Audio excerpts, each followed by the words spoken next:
Hi, this is Rahul Kumar Yadav. आज आपके सामने एक ऐसी कहानी बताऊंगा जिससे आपको पता चलेगा कि आपके बच्चे किस तरह से संस्कारी हो सकते हैं। तो ये कहानी है शर्मा जी की। शर्मा जी के 4 पुत्र हुए थे, जिसमें जब पहला पुत्र नई नई शादी उनकी हुई थी और जब पहला पुत्र हुआ था तो पहला पुत्र जब हुआ था तो उनकी श्रीमती जी चाहती थी कि बच्चा गुरुकुल में पढ़े, लेकिन वो शर्मा जी चाहते थे कि बच्चे को इंग्लिश मीडियम स्कूल में पढ़ाए।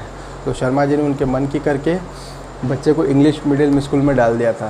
फिर इस तरह से एक साल बाद फिर दूसरा पुत्र हुआ, उसको भी इंग्लिश मीडियम स्कूल में डाला। इस तरह से तीसरा पुत्र हुआ, उसको भी इंग्लिश मीडियम स्कूल में डाला।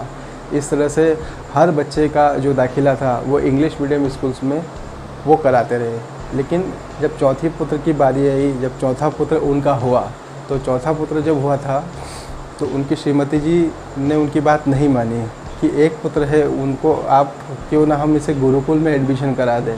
तो यही हुआ कि उस चौथे पुत्र का एडमिशन उन्होंने गुरुकुल स्कूल में कराया।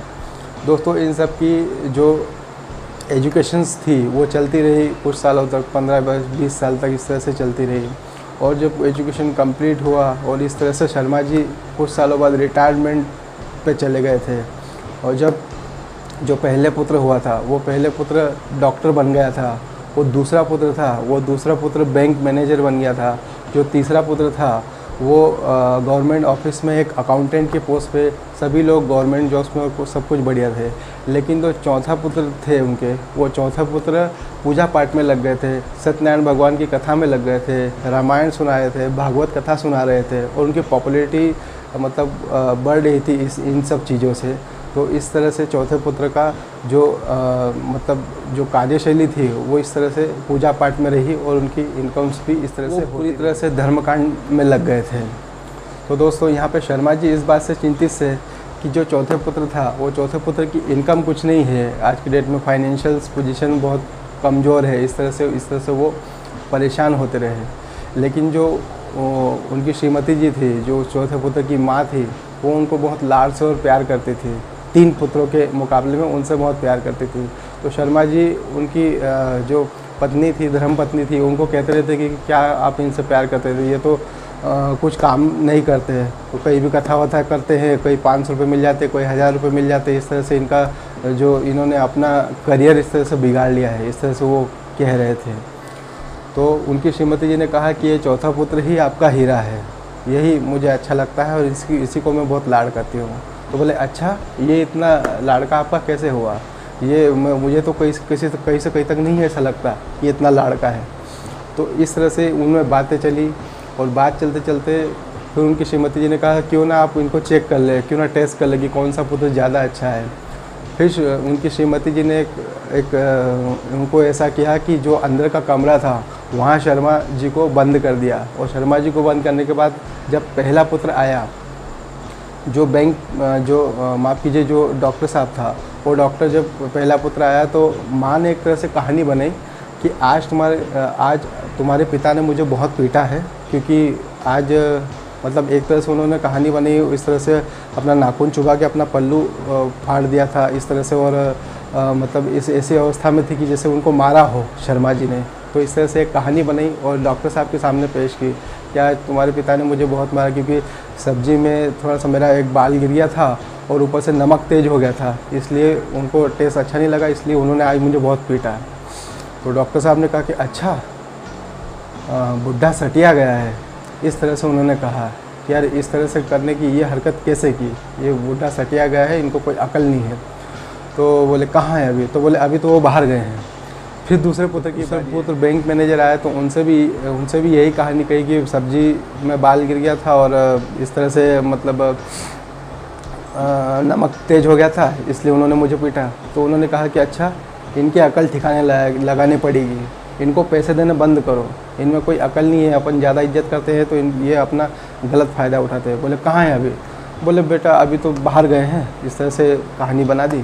फिर तीसरे पुत्र आए जो गवर्नमेंट ऑफिस में अकाउंटेंट थे, उनको भी यही कही, उनकी माँ ने कथा बताई कि मुझे बहुत पीटा आज और इस तरह से मेरे साथ गलत तुम्हारे पिताजी ने कहा कि सब्जी में इतना नमक तेज़ हो गया, इस तरह से मुझे पीटा। अच्छा, इसकी ये हिम्मत, इसको तो जूते से पिटाई करनी पड़ेगी। इस तरह से तीनों जो पढ़े लिखे एजुकेटेड उनके जो पुत्र थे, सभी तीनों ने यही कहा कि इस तरह से नेगेटिव फीलिंग अपने पिता के प्रति रखी। लेकिन जो चौथा पुत्र जब आया कहीं से पूजा पाठ करके, और जब आ रहे थे वो, और आने के बाद उनको जब माँ ने व्यथा सुनाई कि तुम्हारे पिता ने मुझे इतना पीटा, तो तुम्हारे पिता ने मुझे पीटा कि सब्जी में इतना नमक हो गया है, इस कारण उन्होंने मुझे आज पीटा है और इस तरह से गलत हुआ मेरे साथ। तो चौथे पुत्र ने ये सब आंसर नहीं दिए। चौथे पुत्र आराम से अपनी माँ के पास बैठे, अपनी माँ का हाथ अपने हाथ में लिया और उन्होंने कहा कि माँ,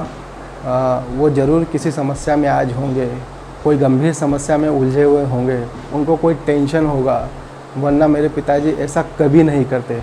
क्योंकि मैंने बचपन में देखा है कि जब आप बीमार एक बार बहुत ज़्यादा हो गए थे तो उन्होंने आपकी बहुत सेवा की थी, दिन रात सेवा की थी, और हमें भी खाना बना के खिलाया था, और वो हम सबसे बहुत प्यार करते हैं, आपसे भी बहुत। वो ऐसे नहीं हैं, अगर उनसे गलती हुई है तो उनकी तरफ से मैं आपसे माफ़ी मांगता हूँ।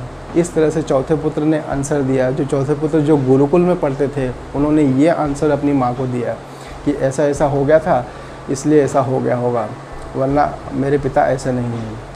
अंदर शर्मा जी बैठे बैठे तीनों चारों के बारे में सुन रहे थे। जब चौथे पुत्र की बारी है और इस तरह से उन्होंने आंसर दिया, तो उनके आंसू दोस्तों रुक नहीं रहे थे कि इस तरह से इस बच्चे की फीलिंग मेरे प्रति कितनी अच्छी है, कि उनके आंसू रुक नहीं रहे थे और वो फपक कर रो रहे थे कि मैं क्या कर रहा था अभी तक, जिसको मुझे हीरा समझना था उसको मैं कुछ भी नहीं समझ रहा था। और इस तरह से जब वो बाहर आए तो अपने पुत्र को गले से लगा लिया और बहुत ही मतलब एक तरह से भावुक हो गए थे कि ये तो बहुत ही अच्छा है, ये सचमुच में बहुत अच्छा हीरा है। दोस्तों, आज इंग्लिश मीडियम स्कूल की हालत तो बहुत अच्छी है। एजुकेशन सिस्टम भारत में बहुत कुछ बदल गया है, अपना देश डेवलपिंग कंट्रीज़ में आ रहा है, लेकिन जो संस्कारों की कमी धीरे धीरे होती जा रही है, इसको हमें रिकवर करना पड़ेगा। और रिकवर वो स्कूल्स में नहीं होंगे, English medium schools, convent schools, इस तरह से स्कूल्स में नहीं होंगे। हमारे घर को ही आपको गुरुकुल बनाना पड़ेगा। घर पे ही आपको ऐसा माहौल देना पड़ेगा, घर पे ही आपको रामायण ला के रखनी पड़ेगी, घर पे ही आपको पुराण ला के रखने पड़ेंगे, ताकि वो 24 घंटे 24/7 आपके बच्चे की निगाह में रहे, ताकि उनको पढ़ के वो गुरुकुल की जो शिक्षा जो नहीं ले पा रहे हैं स्कूल में जाने के बजाय, वो उनको अच्छे से ले पाएंगे। क्योंकि आज के एजुकेशन सिस्टम की हालत तो एजुकेशन लेवल पे बहुत अच्छी है, लेकिन संस्कार जो कल्चर है इंडिया के, वो पूरी तरह से धीरे धीरे बिखरते जा रहे हैं। तो अपने घर को ही आपको गुरुकुल बनाना है, ताकि आपका बच्चा पूर्णतः संस्कारी हो सके। और किस तरह से आपको संस्कारी बनाना है, क्या आपको करना पड़ेगा, मैं आपको अगली वीडियो में बताऊंगा। बहुत ही अच्छा से आपको बताऊंगा कि आप किस तरह से ईज़िली आप बिना सिखाए, बिना कुछ किए आपके बच्चों को संस्कारी बना सकते हैं। तो बस इतनी आज की वीडियो में इतना ही था। Thank you very much. Share please.